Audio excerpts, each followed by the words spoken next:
नमस्कार, बिहार मिथिला न्यूज़ में आपका स्वागत है। मैं हूं मनोज और बिहार का सबसे बड़ा डिबेट शो। हम बता दें, हम तमाम राजनीतिक दल के नेताओं, समाजसेवी को बोलने का मौका देते हैं, क्योंकि जब तक बोलेंगे नहीं उनके अंदर नेता की क्षमता नहीं आएगी, उनके अंदर कार्यशैली जो जनता और जो उनके बड़े नेता हैं वो नहीं समझ पाएंगे। इसीलिए हमारा यह कार्यक्रम है और ये हम बता दें, ऐलान जंग इस कार्यक्रम में हम तमाम नेताओं को बता रहे हैं। और आज का डिबेट का हमारा काफ़ी गंभीर मुद्दा है। गांव से लेकर के शहर तक चर्चा सिर्फ एक बात की है, 18 सितंबर को संसद का जो उद्घाटन होगा उसमें क्या Modi one nation one election या फिर इंडिया बनाम भारत, इंडिया का नाम भारत कर सकते हैं, इसे लेकर के संशय है INDIA गठबंधन में। तो दूसरी तरफ भाजपा पूरी तरह मस्त है, करी है कि इस बार का सेशन बहुत अच्छा होगा। तो इसी पर चर्चा करेंगे। हमारे साथ भारतीय जनता पार्टी से जुड़े हैं अंकुर गुप्ता। अंकुर जी, आपका स्वागत है। धन्यवाद आपको, आप सभी लोगों को नमस्कार। मेरा राष्ट्रीय जनता दल के नेता हैं हमारे साथ राकेश नायक जी। राकेश जी, आपका स्वागत है।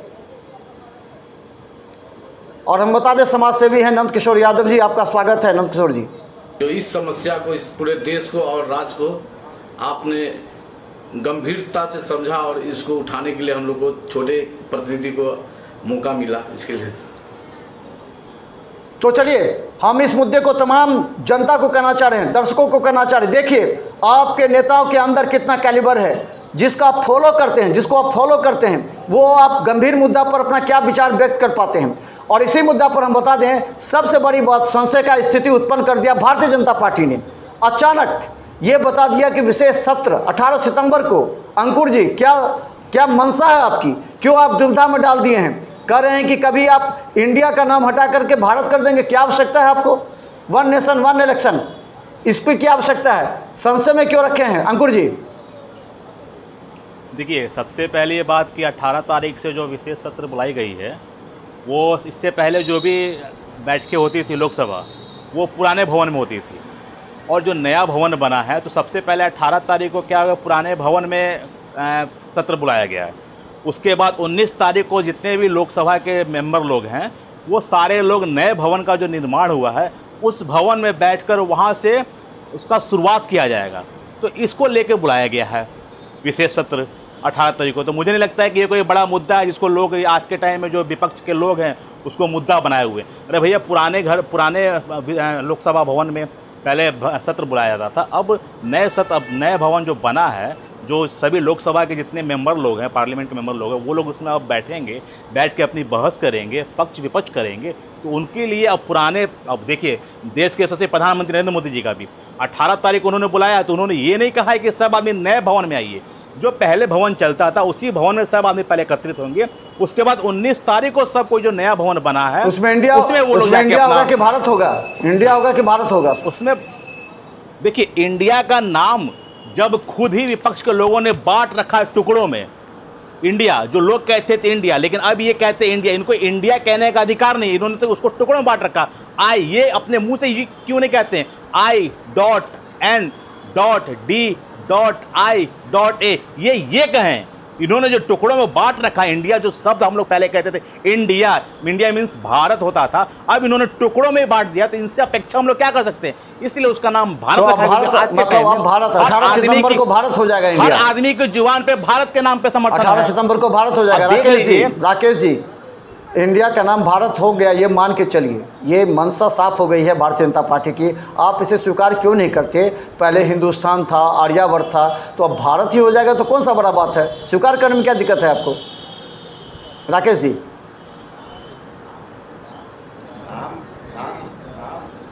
इससे पहले जो सत्ता में बैठे लोग हैं उनकी दिक्कत ही नहीं। जब विपक्ष ने इंडिया अपने महागठबंधन का जो है नाम रखा, यूपीए गठबंधन का नाम चेंज होकर जब इंडिया रखा गया, तभी ये नाम परिवर्तन की ओर क्यों भाजपा वाले एग्रेसिव होते हैं या अग्रसर होते हैं?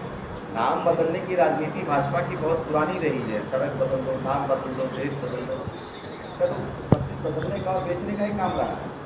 सबसे बड़ी बात है, हमारे भाई ने कहा है कि जो हमारा 18 तारीख को जो सेशन बुलाया गया है, उस सेशन का जो पर्पस क्या है, वो पर्पस ही इन्होंने क्लियर नहीं किया गया। इन्होंने ये कही कि स्पष्ट रूप से डिनाई किया है। 18 तारीख को जो विशेष लोकसभा का सत्र बुलाया गया है, इसके लिए कमेटी गठन की गई है। उस कमेटी रामनाथ कोविंद के अध्यक्षता में मनोज जो जी हुई अवसर है। मिलेगा हाँ। तो मैं अभी उसको मनोज जी अगर अवसर मिले तो मैं उनकी बातों को पहले भी बोलने स्पष्ट दीजिए कर दूंगा। अंकुर जी पहले एक एक करके बोलने जी। दीजिए, उसके बाद फिर मौका नहीं, मिलेगा मैं- डिबेट का। अभी मैं बोलने बोलने दीजिए, की पहले आग्रह मांग राकेश जी रहा को हूं, बोलने आपसे दीजिए, क्या उसके मुझे बाद रिंकू। हाँ हमारे साथी का कहना ये है, अपना एक नया भवन, पुराना भवन और पुराना भवन से नया भवन कर रहे हैं। असल में भारतीय जनता पार्टी अपना पूरा टीडीएस पूरा कर चुकी है, तो आज इनको वन नेशन वन इलेक्शन याद आ रहा है। भारतीय जनता पार्टी ने इस देश को सबसे मतलब जोरदार कर्जे में डुबा के रखा हुआ है। नंबर 1 कर्जदार कंट्री बनाने का श्रेय इनको जाता है।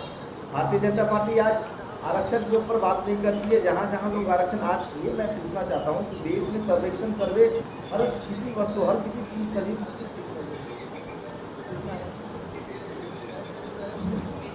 बेरोजगारी पर हमारे देश में कर्ज बढ़ा है।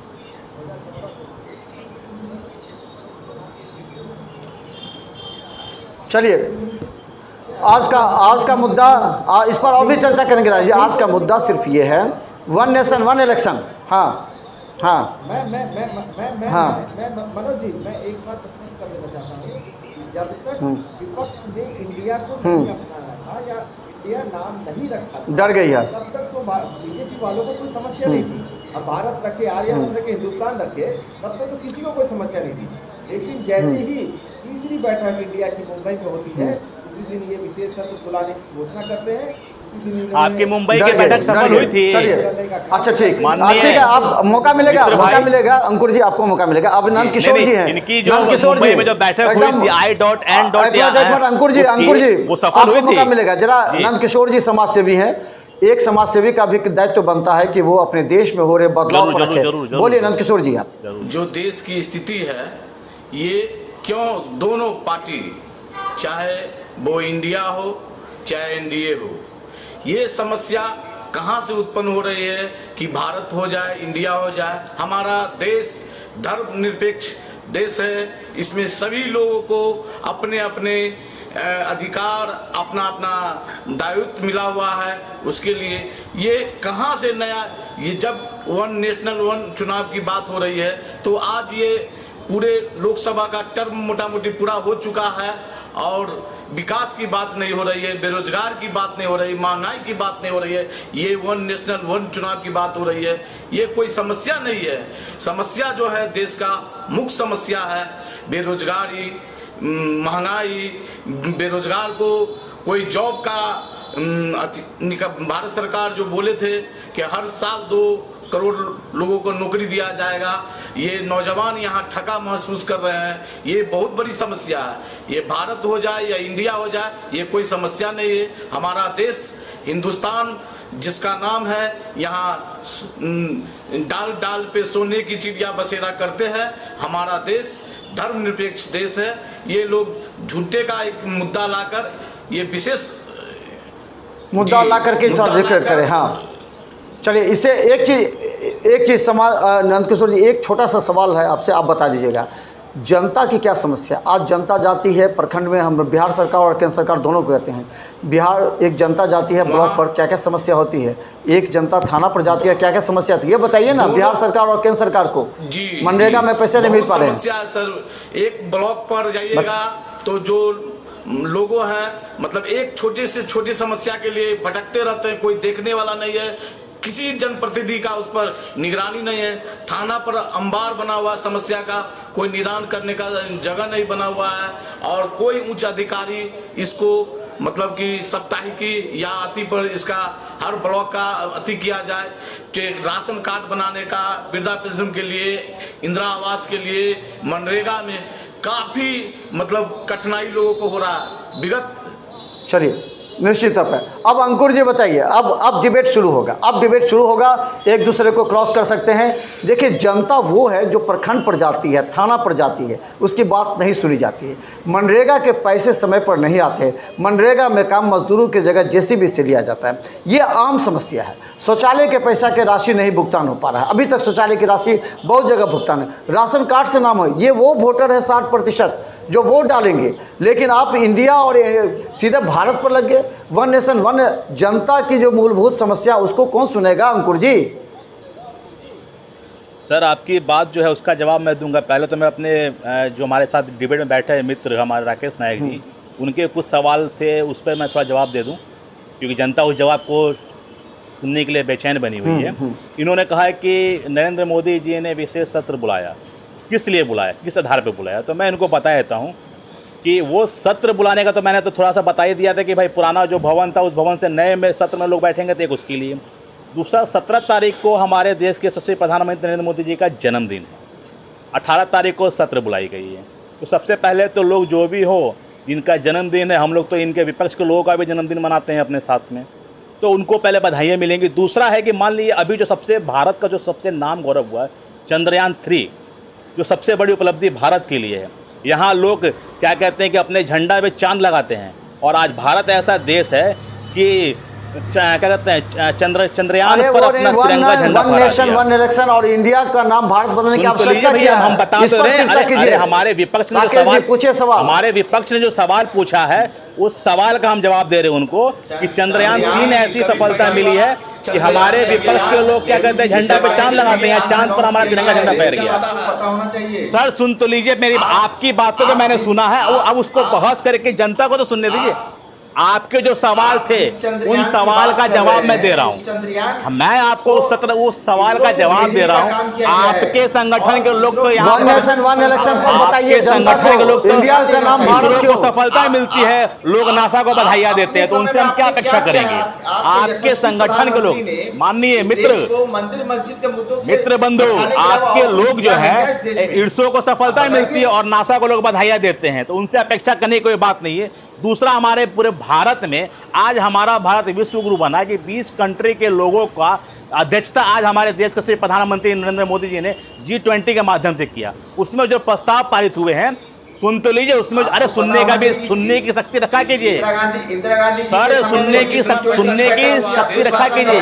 आपके जो प्रधानमंत्री थे पूर्व के मनमोहन सिंह जी, उन्होंने भी नरेंद्र मोदी जी को बधाई दे दी है, और आपसे बधाई नहीं दी जा रही है। तो इससे आपको ये पता चल रहा है कि आप कितने हमारे देश के शुभचिंतक लोग, आपकी पार्टी हमारे भारत की कितने शुभचिंतक लोग हैं। तीसरा सवाल आ जाइए कि महिलाओं के आरक्षण पे भी बात हो सकती है, ठीक है, कि महिलाओं की जो आरक्षण है उस पर G20 में लिए गए फैसले के प्रस्ताव पर बात हो सकती है। तो ऐसे चंद्रयान की जो सफलता है उस पर ऐसे बहुत सारे मुद्दे हैं जिन पर उस विशेष सत्र में बातें हो सकती हैं। चंद्रयान की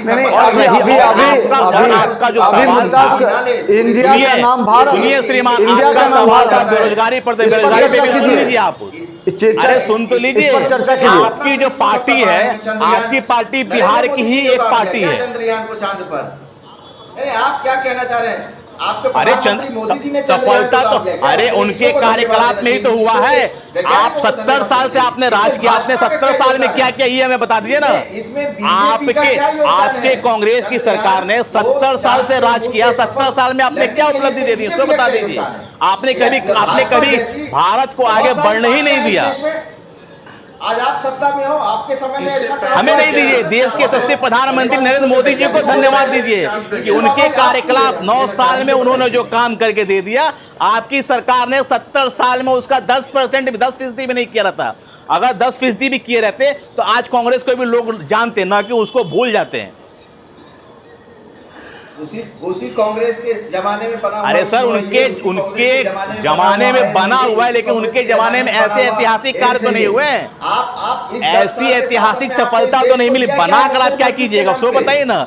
आप मकान बना दीजिए, उसमें रहिए नहीं, तो मकान बनाने से क्या फायदा? मकान ऐसा बनाइए कि उसमें लोग रहने के प्रेरित हो। आज एक विपक्ष आप लोगों को छोड़ के पूरा भारत नरेंद्र मोदी जी को गुणगान करता है। उसमें हमारे बिहार के जो चंद्रयान जनता जो देख रहे हैं, हमारे बिहार के लोग भी इंडिया का नाम भारत अगर रखा गया तो परेशानी क्या है? इंडिया हमारे बिहार का मान सम्मान बढ़ गया, वो आपको नहीं दिखेगा।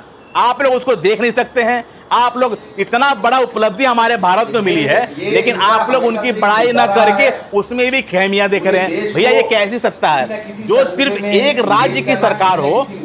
सर जो एक राज्य में सरकार हो वो भी सवाल जवाब कीजिए। एक सवाल राज्य जवाब। जिसकी सरकार हो, अंकुर जी, वो अंकुर जी, देश सवाल की पूछिए। तुलना करने चला है, देश अंकुर पर जी, विपक्ष करने चला है। भैया अंकुर जी, आपने आप पहले सवाल बिहार की पूछिए। सरकार को अंकुर जी, अपने आप मुद्दा पे सवाल बता पूछिए। दीजिए। अंकुर जी, सवाल पूछिए आप राकेश जी से, सवाल पूछिए आप अंकुर जी। मेरा आरजेडी के जो हमारे क्या कहते हैं मित्र बंधु हैं, उनसे मेरा सवाल है कि आप मुझे बता दीजिए कि आप ही के राष्ट्रीय आपकी पार्टी के केवल एक ही राष्ट्रीय अध्यक्ष क्यों बनते आ रहे हैं, सो बता दीजिए। दूसरा सवाल है कि आपकी पार्टी जब से बनी है आपके राष्ट्रीय अध्यक्ष सिर्फ एक ही हैं। दूसरा कि आपके पार्टी जो बनी है आरजेडी, उसमें जितने भी ऊंचे पद हैं, पहले मुख्यमंत्री कौन बने, लालू यादव जी।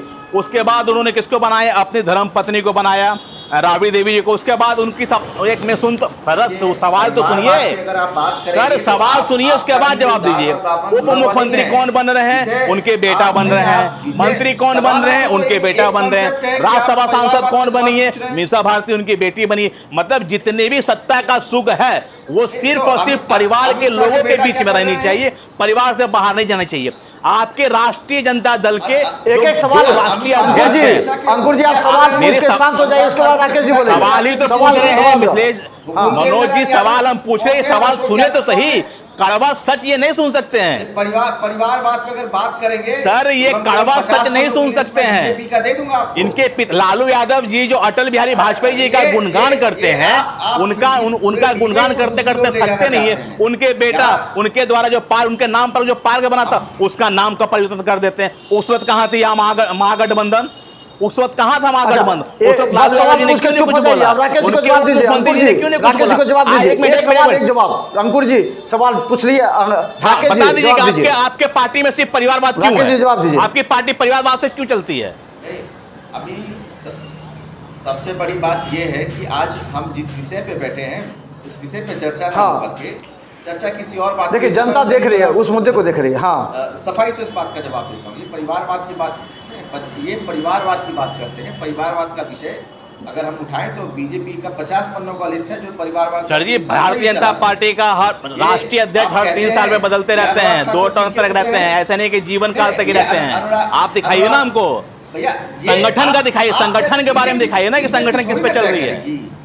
नहीं, मैं ये कहना चाहता हूँ। अरे वो तो लालू यादव भी तय करते आ रहे हैं, आरजेडी के लोग ही तय करते आए हैं, वो तय कर रहे हैं। हर पार्टी का ये एक इंटरनल विषय है, हर पार्टी का एक आप कह दीजिए कि आप कह दीजिए कि लालू यादव जी को अपने परिवार को छोड़ के किसी और पर भरोसा नहीं है। भारत, अगर इंडिया का नाम भारत पड़ता है, इस पर चर्चा कीजिए, जो आज टॉपिक है उस पर समय। और अब इंडिया का नाम इंडिया का नाम भारत पर हम बता रहे हैं। ये मनोज जी, ये कौन सी नई बात है? मैं ये पूछना चाहता हूँ आप सभी लोगों से, इंडिया का नाम भारत है, भारत का नाम हिंदुस्तान है, आपको भारत नाम से क्यों तकलीफ हो रही है, सो बता दीजिए। और ये बात अभी आपको भारत के नाम से क्यों तकलीफ हो रही है? ये बात अभी उठी है, ये नई बात है। अरे मैं तो कह रहा हूँ इंडिया भारत है, भारत हिंदुस्तान है। तो इसमें तो सर इसमें तकलीफ नहीं होनी चाहिए ना। आप क्या समर्थन कर दीजिए कि हाँ ठीक है, इंडिया का नाम भारत है, भारत, क्योंकि इंडिया को आप लोगों ने बांट रखा है, इसलिए भारत का नाम ठीक है। करते हैं क्या, या विपक्ष की सर हम लोग क्या कहते हैं, भारत माता की जय, न कि हम लोग कुछ और कहते हैं। हम लोग क्या कहते हैं, भारत, आप कहिए भारत माता की जय, नहीं बोलिए भारत माता की जय, बोलिए भारत माता की जय, बोलिए भारत माता की जय। भाई ये अरे हम थोड़ी कह रहे, पूरा देश बोल रहा है, 140 करोड़ की जनता बोल रही है भारत माता की जय, आप नहीं बोल रहे हैं।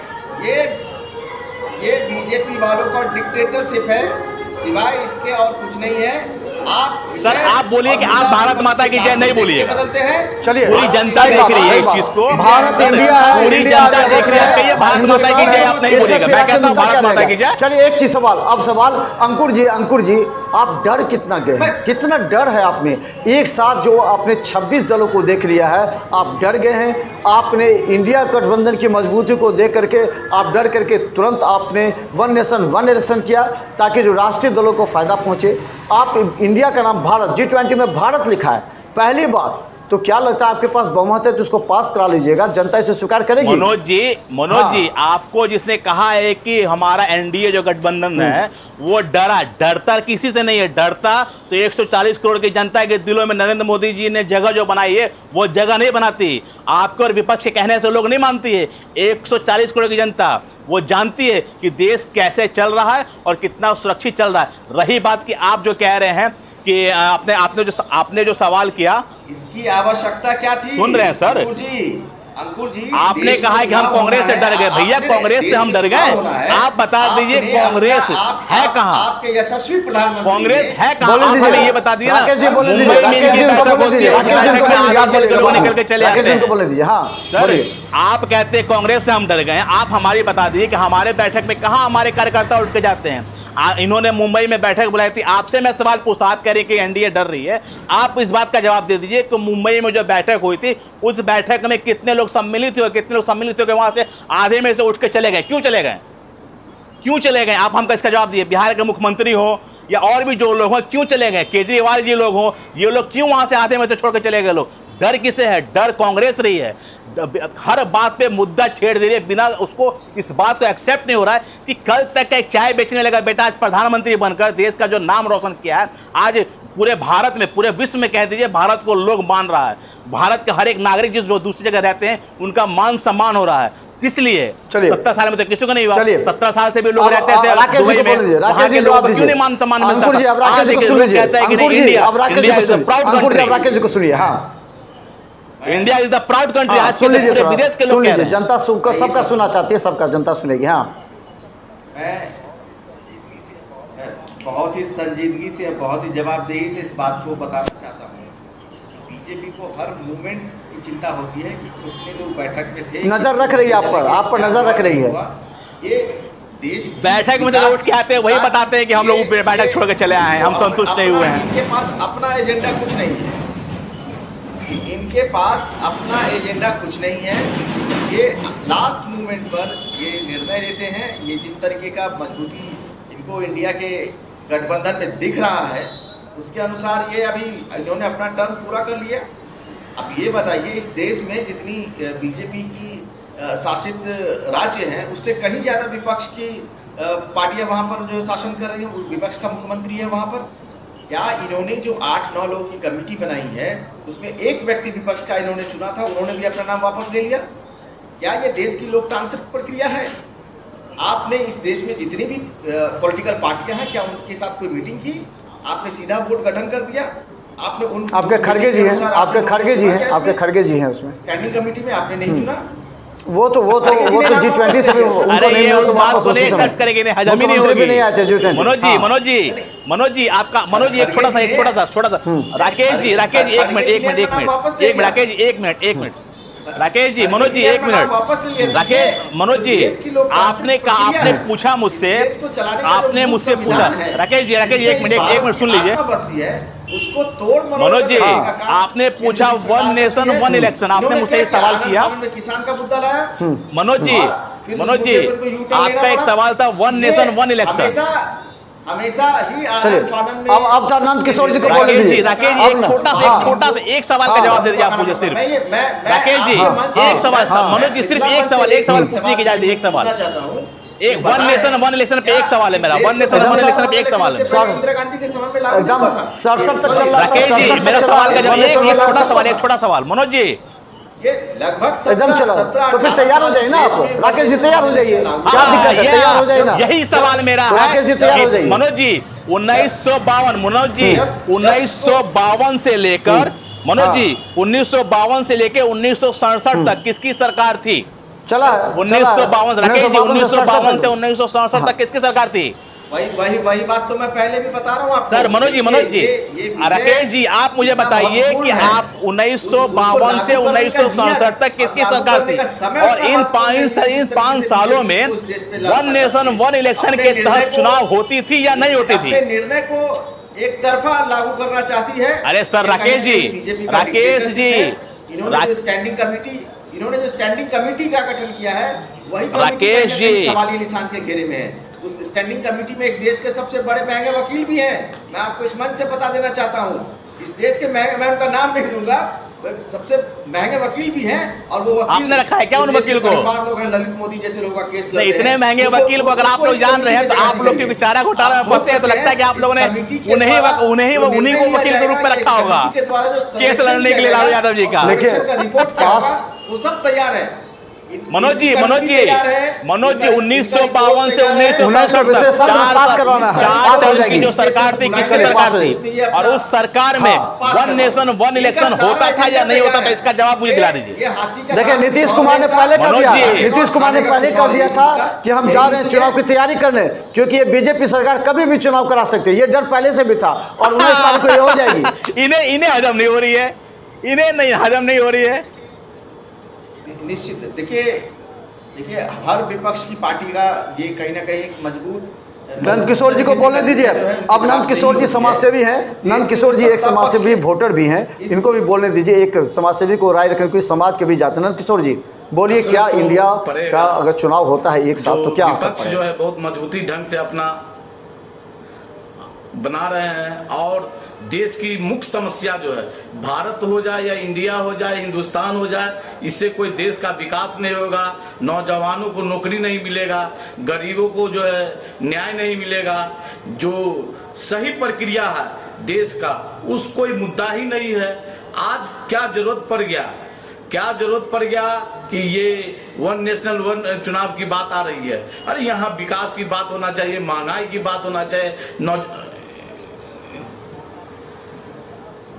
नहीं, इसमें एक तर्क है, बीजेपी का तर्क है कि बार बार चुनाव होता है तो सब नेता बिजी हो जाते हैं, राष्ट्रीय नेता चुनाव में लग जाते हैं, पैसे का भी खर्चा होता है और जो विकास काम बाधा होती है। तो अगर एक ही बार चुनाव हो जाएगा तो 5 साल सभी नेता काम करेंगे, अपने विकास पर ध्यान देंगे ना। किशोर ये कहना है काम कर रहे हैं। क्यों आज टर्म 10 साल पूरने के लगभग समय पर ही ये निर्णय, ये बीच में भी लिया जा सकता था, जो पूर्व में कई राज्य में चुनाव हुआ उसी समय में लिया जा सकता था, लेकिन ऐसा नहीं किया गया। अभी जो मुख्य समस्या है यहाँ आर्थिक स्थिति देश का जो है, लोगों का मध्य वर्गीय का बहुत ही दयनीय हो चुका है।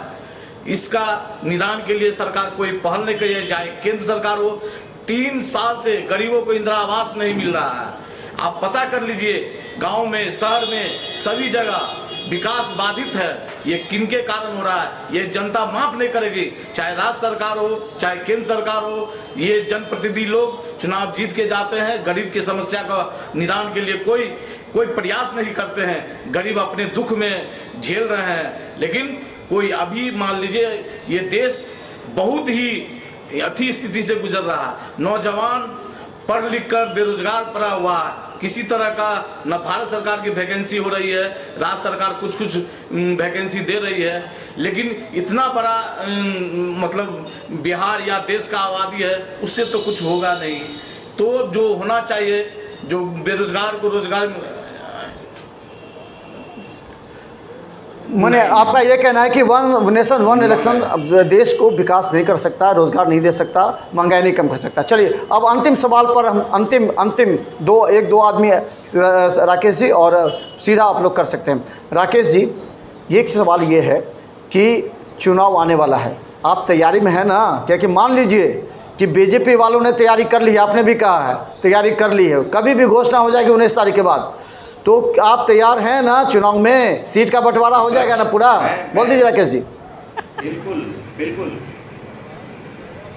सीट का बंटवारा भी हो जाएगा और चुनाव भी बहुत अच्छी तरीके से और मजबूती से हम लोग लड़ेंगे। हमारे पास में बहुत सारे सैकड़ों और अनगिनत मुद्दाएं हैं। आप ये बताइए ना, जब एनडीए गठबंधन के लोग तब एक शगुफा छोड़ते हैं, या ये कहिए कि एक लिफाफा, एक लॉलीपॉप पकड़ाने का काम करते हैं देश की जनता को। जब महागठबंधन हमारा मजबूत होता है, जब इंडिया का गठबंधन मजबूत होता है, जब इंडिया की बैठकें जब स्टार्ट होती है तो ये 2 दिन पहले 200 रुपये गैस पे कम कर देते हैं। अभी बहुत सारा जो लॉलीपॉप ये देश की जनता को देने का काम करेंगे। कहीं ना कहीं ये पूरे देश की जनता को 19 में भी आपका गठबंधन बना था राकेश जी, 19 में भी आपका गठबंधन बना था, 19 में भी गठबंधन बना था, लेकिन वो भी काम नहीं कर पाया मोदी के सामने। तो मोदी के सामने कौन सा चेहरा होगा जो कि मोदी को हरा पाएगा, ये जनता देखना चाह रही है। ऐसा सक्षम चेहरा अभी तक नहीं आया, कन्वेनर नहीं बनाए गए। कल के इंडिया की बैठक में कोई निर्णय नहीं हो पाया, सीटों का निर्णय नहीं हो पाया। ललन सिंह ने साफ कर दिया कि बनेंगे सीधा प्रधानमंत्री के लिए नीतीश कुमार हैं। तो आखिर तो निर्णय भी नहीं हो पा रहा ना आपके तरफ से, ये जनता देख रही है अभी तक। एकदम निर्णय होगा, और उस निर्णय का कहीं ना कहीं बहुत ही पारदर्शी रूप से आप सभी लोग के मीडिया के बीच में आ गए। ये हमारी जो इंडिया की गठबंधन है, बीजेपी की तरह सारा एजेंडा तय करके और लास्ट में जो है रेस करने का काम नहीं करती है। सारी चीज़ें पारदर्शी रूप से चल रही हैं, बैठकों का दौर लगातार जारी है और ये निर्णय बहुत ही अच्छे तरीके से हम लोग आपस में कर लेंगे। ये कहीं ना कहीं हम लोग इस चीज़ को कॉन्क्रीट कर भी चुके हैं। इसी का डर कहीं ना कहीं बीजेपी को सता रहा है और इसी वजह से ये देश की जनता को कहीं ना कहीं मुद्दाओं से भटकाने के जो काम कर रहे हैं, इसमें कहीं ना कहीं वो आगे निश्चित रूप से सफलता मिलेगी। ये जो लोकतांत्रिक प्रक्रिया है वो सारी प्रक्रिया कहीं ना कहीं मिल कर रहे हैं, सबको संविधान की मूल धाराओं को ये कहीं ना कहीं चोट पहुंचाने का काम कर रहे हैं। इसमें इनको जो है सफलता नहीं मिलेगी। देश की जनता इस बात का जवाब 2024 के चुनाव में देगी। जो इस देश का बेरोजगार नौजवान है, जो इस देश में सबसे पिछड़े पैदान के लोग हैं, अब बताइए सिलेंडर क्या होता है, नहीं फिर भी अगर 200 रुपया का 100 रुपये का डीजल क्या होता है, 200 रुपया तो कम हुआ। सब स्टेट चुनाव के समय में इस तरह घोषणा करती है, स्टेट का हो चाहे सेंटर का हो, या फिर जो आपकी भी जो घोषणा पत्र आएंगे उसमें भी निश्चित तौर पर अलग अलग बयान आएंगे। अंकुर जी, सवाल ये है कि अभी देश को जो ज़रूरत है, आप समझ सकते हैं महंगाई का निश्चित तौर पर है, लेकिन आप किस मुद्दे पर चुनाव लड़िएगा? क्या सिर्फ नरेंद्र मोदी के चेहरे पर चुनाव लड़िएगा या फिर और कौन सा मुद्दा रहेगा आपका चुनाव मैदान में जाने पर? अंकुर जी, 70 साल का है ना नारा इनका। 70 साल क्या किया है? 70 साल में इसरो दिया था, यूपीए गठबंधन का इसरो था। 70 साल का नारा लेकर के देश को भटकाया। अंकुर जी को बोलने दीजिए, अंकुर जी को बोलिए। अंकुर जी बोलिए।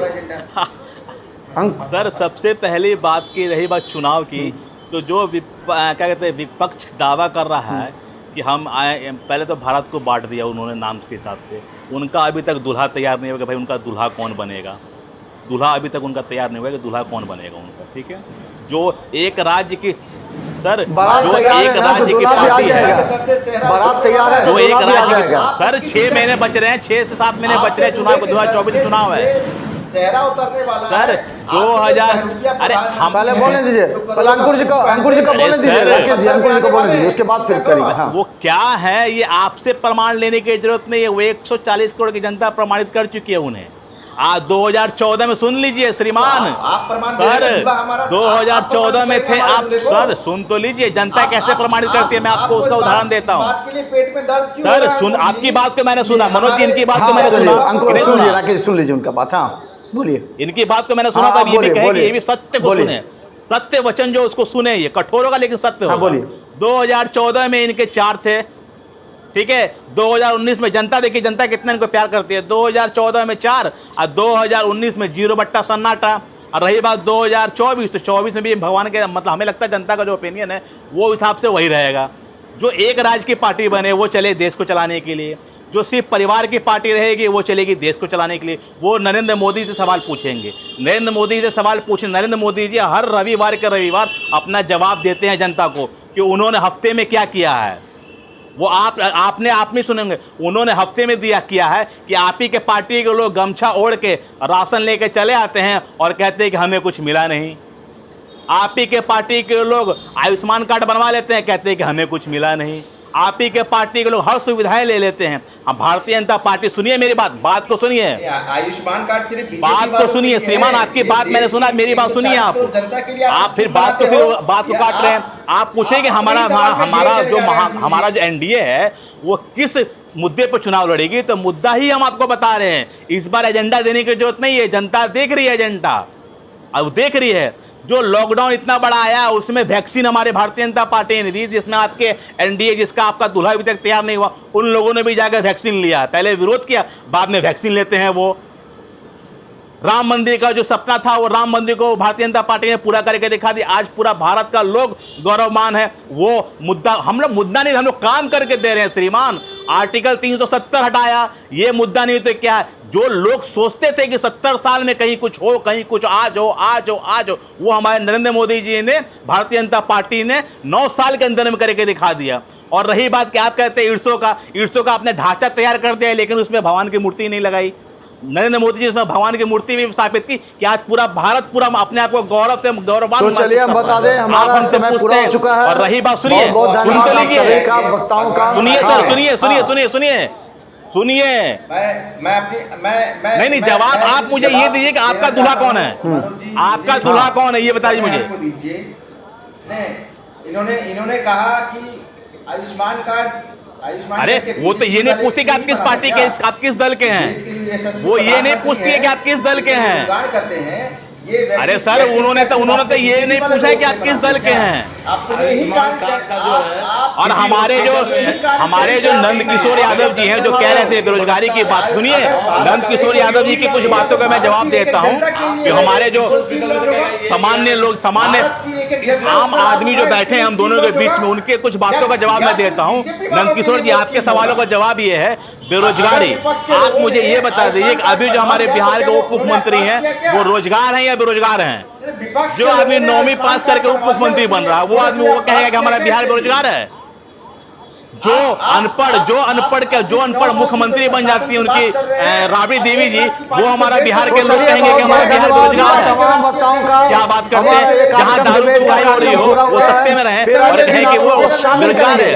चारा घोटाले के लोग जिसके अंदर है उनके पार्टी के लोग कहेंगे हमारे बिहार में बेरोजगारी चल रही है, ज्यादा लोकप्रिय हो रहा है बिहार में रोजगार नहीं मिल रहा है। और हम बता दें पहले अपने परिवार को सुरक्षित कर लीजिए। पटना में बैठे लोग भी देख रहे हैं, तमाम राजनीतिक दल के नेता देख रहे हैं कि पटना के जैसे जो वक्ता हैं वो दरभंगा में हैं और दरभंगा के वक्ताओं के जो क्वालिटी है, जो गुण है, हम उनको बाहर निकालेंगे। क्योंकि डिबेट में आने से पहले लोग पढ़ते हैं, देखते हैं, सोचते हैं, उसके बाद जनता के भी जाते हैं, जनता बड़ी गौर से देखती है और इसकी चर्चा पटना तक हो रही है और हम आपको लगातार दिखाते रहेंगे। आप तमाम वक्ताओं का बिहार मित्र न्यूज के इस डिबेट में शामिल होने के लिए बहुत बहुत शुक्रिया, धन्यवाद। जुड़े रहिए, स्वस्थ रहिए और हमारे कार्यक्रम में लगातार अपनी सावधानी। धन्यवाद राकेश जी, धन्यवाद अंकुर जी, धन्यवाद भारत माता की जय। धन्यवाद राकेश जी, भारत माता की जय। धन्यवाद राकेश जी, भारत माता की जय। भारत माता की जय बोलने में दिक्कत नहीं है, बोलिए भारत माता की जय। सब बोलता है भारत माता की सब जय। भारत माता की जय। दिक्कत है अंकुर जी, किसी को आप बीजेपी वाले राकेश जी, भारत माता की जय। जा रहेगा। ओके भाई, धन्यवाद धन्यवाद राकेश जी, भारत माता की जय। धन्यवाद धन्यवाद धन्यवाद।